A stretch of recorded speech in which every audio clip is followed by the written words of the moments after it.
Come on, Mike, slow down. We are late. My stomach, Mike. I need a ginger ale. Get a ginger ale and nothing else. Are those dogs fresh? Put them in yesterday. Give me one. Put some relish on that motherfucker. Open the register. Stay right there. Is that Skittles on the counter, Marcus? This ain't mine, Mike. Yes, it is. Shut the fuck up. Marcus, get in the car. He has a gun to my head. Want to deal with him? You want to deal with me? Sorry, sir, but I gotta go. Call 911. Aren't you the police? This week on Talking About the Movies, Martin Lawrence and Will Smith are back to clear their names as well as their former captain, and they do it the only way they know how to do it. With the fourth installment of the Bad Boys series, this is Bad Boys Ride or Die. This week on Talking About the Movies. And welcome to Talking About the Movies, the show, of course, where we take a look at the biggest new releases of the weekend. And there's no bigger new release this week than the return of Martin Lawrence and Will Smith nearly 30 years after the original Bad Boys, returning for the fourth installment of the series, and that is Bad Boys Ride or Die. So in this film, you have Will Smith back as Mike Lowry, and Martin Lawrence is back as Marcus Burnett, as they're trying to clear the name of their late captain, Conrad Howard, played by Joe Pantoliano, who does have a role in this movie, despite the fact that he got killed in the last movie. He's falsely accused of conspiracy, and because of that, it ties Marcus and Mike to the same crimes that he's being accused of here. So they basically have to clear their names. It involves having to go find Mike's son from the last movie, and of course, chaos and hilarity ensues. And more chaos this time around than the hilarity. I'll get to that in just a second, but kind of summing up my thoughts on the other Bad Boys movies. I like all of them. I do like them in varying shapes and forms. The original Bad Boys is a classic.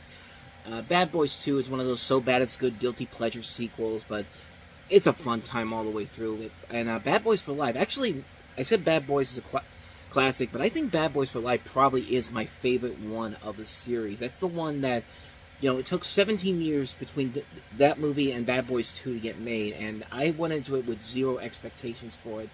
I was hoping it could be fun. It was being released in early January, usually not a very good time to release movies, but the movie surprised not only me, but everybody else for just how much these guys, the two directors here, Adil and Bilal, let me get their full names here so I can credit them properly. Adil El Arbi and Bilal Fallah, who, you know, they've been in the news as of late because of what happened with Bad Girl, which I still think should be seen, even if the movie's not that great, because it is considering these two directors did a pretty damn good job of what they did with Bad Boys for Life. I mean, they took something that probably should not have worked and elevated that story to another level that made it their own. They made it something so awesome and so cool to look at. It was my favorite movie of 2020. Actually, up there with my favorite movies of 2020. I think my favorite movie of 2020 was Hamilton, but then again, of course, 2020 was COVID year, so not many new releases came out that year to really fully justify a top 10 list, but it was definitely high up there. And it was the big new release, the biggest release of that weekend, of that year in general. I mean, it was the highest grossing movie of that weekend, so I keep saying that weekend, that year. Sorry. But, so yeah, obviously I was a little bit more optimistic of what was going to happen with Bad Boys Ride or Die than I was with Bad Boys for Life, because I'd seen what these directors had done with the last movie.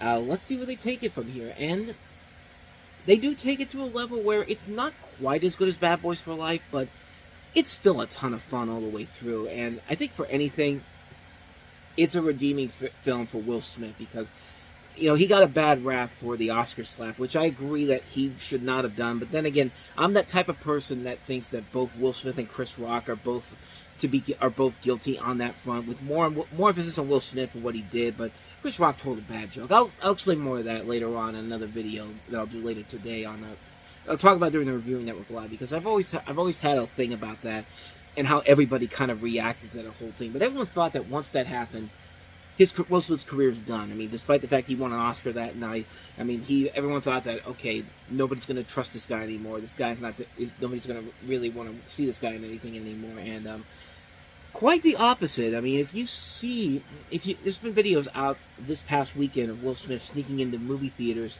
that have been showing that, not really sneaking into movie theaters, but he disguises himself watching the new Bad Boys movie, and he's like wearing a mask and everything. And then when the movie's over and everyone's walking out, and you see Will Smith come out and going like, "Hope you enjoyed the movie," and everyone's just like, "Oh my God, it's Will Smith!" Like,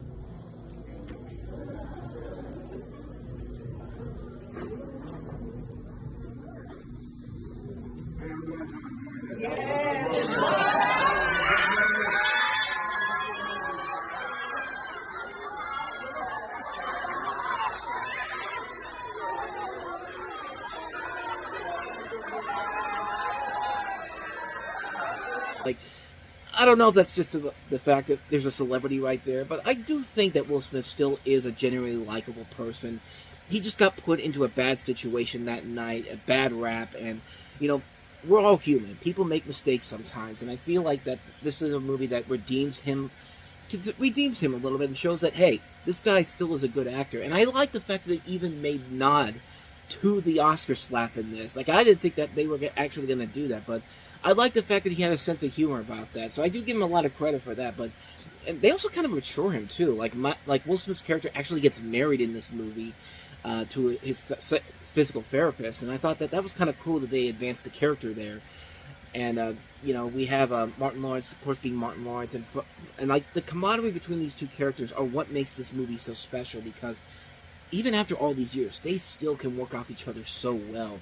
And that's part of the fun of watching them work off each other, you know, moving the story along. It's just a really fun time seeing these guys back together again.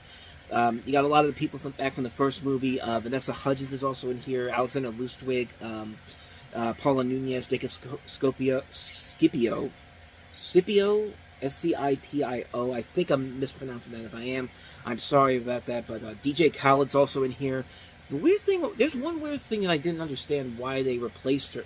They replaced Martin Lawrence's wife in this, because she was in the original films. It was Teresa Randall, and even in the last movie it was Teresa Randall. But in this movie they replaced her with Tasha Smith, which feels like it's kind of weird why they did it, because she doesn't really add any new elements to the film in general for why they had to replace her. Maybe it's just because of scheduling conflicts and something like that, but it just felt weird why they recasted her. But they had new people in here: Eric Dane from The Last Ship and Grey's Anatomy, Ian Grufford from Fantastic Four, Rhea Seehorn from Better Call Saul, Tiffany Haddish is in here too. All of them doing a pretty decent job in here. Melanie Liebert is Marcus's wife in it. Is Mike's wife in this. I'm sorry. But, yeah, the comedy overall, I don't think is as prevalent in this movie. It still has funny moments here and there, but this is more of an action-driven sequel, and seeing how Bad Boys has kind of gone down the route. This is for Sony, what Mission Impossible is for Paramount, what Fast and Furious is for Universal. It's basically, let's tell a story, but also let's see what kind of new, unique camera sequences we could do for these action sequences. And these are really cool action sequences here. I don't know if you've seen some of the video on social media, but there's one in particular where there's an action sequence going on. You see Will Smith holding a gun while there's a camera loaded on there, and the camera moves as the gun is moving. And it's just a cool effect when you see it on the big screen. And it was really good how they handled that, too. I was really impressed by how that was handled in the film. And the action sequences are a ton of fun in here. It's a really cool film, and it knows that it doesn't need to take itself too seriously. It can still be a fun, over-the-top movie. I mean, there are sequences in this movie that are so ridiculously fun, and not quite to the level of Bad Boys 2, but they're fun on a level that works for this universe that we're living in. The universe they're living in. We're obviously not living in that universe, but you can see I'm kind of stumbling my words here throughout this review. I don't know why. But I'm going along with it. I'm going with it just to continue on with the review here, because anyway, what was I saying? And also, it's it's short too. Maybe not mercifully short, but it's under 2 hours long, which for an action movie nowadays, to be under 2 hours long and be this entertaining is incredible to think about. I mean, look at how long the last Fast and Furious movie was. Look at how long the last Mission Impossible movie was. I mean, the fact that they got this down to under 2 hours is pretty impressive stuff. I actually do like that they were able to cram as much as they could down into that small amount of time.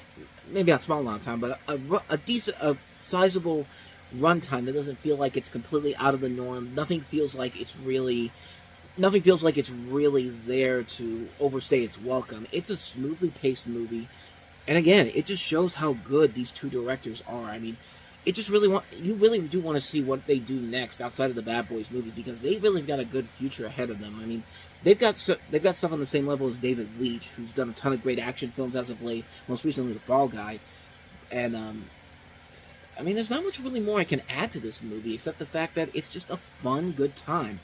It's probably high up there with some of my favorite Bad Boys movies. I mean, there's only been 4 of them, but I mean, if you really want to say one of the worst is Bad Boys 2, but even then, that one is still fun on its own levels. I'd probably put this somewhere just between Bad Boys for Life and the first Bad Boys. That's how much I really like this movie. I liked it a lot to say that it's a good, fun time. It delivers everything it promises and then some. It shows that there's still a lot of life in the series that can be worked around here. Now, I don't know what they're going to do with another film going forward, because obviously they're going to make another movie off of this. I mean, considering that people have seemed to really like these movies, the direction they've been going with these have been very strong. So, I don't know exactly which direction they can go with now, but I'm really curious to see where they go. I'm really interested to see where they take it. Will they take it to the level, like a Mission Impossible level, or will they just relegate back to the Fast and Furious, where it's just like, we're going to get stupider with every storyline here, but hey, check out these cool action sequences. Because that's the one thing about the Fast and Furious movies. I may not like a majority of the most recent ones, but I'll give them credit. Some of the action sequences in there can be fun at times. It's just the length of those movies. I hope these movies don't go that long period of time that the Fast and Furious movies does. Like, this film did it enough at a comfortable pace where I could say that it's a fun, good time all around to watch on a Saturday afternoon. If there's nothing else on TV, you see this on TV. Not even like that, but it's like, it's just a good, fun time all around. It's definitely up there with one of the best Bad Boys movies. Martin Lawrence and Will Smith still got it. These directors still got it. The series still has a lot of life to it. What more can I say? Thumbs up. Good, fun time. I enjoyed it. Definitely check it out. So that is Bad Boys Ride or Die. So let's go ahead and wrap this up. I mean, I was about to say there's going to be more to it, but no, we're wrapping up the show here this week. A lot of flaws in this week's episode, as you'll see, but we got through it. But next week, we'll talk about the new sequel, Disney Pixar's Inside Out 2, which I'm kind of curious about it. I like the first Inside Out movie a lot, so my expectations are kind of high on this one. But we'll see what happens. It comes out next week, so we'll take a look at that on the next episode.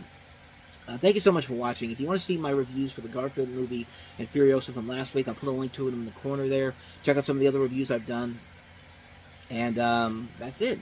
Thank you so much for watching, and I'll see you guys next time. Hit the like and subscribe button if you want to see more videos like this too. So, until the next time I see you, take care.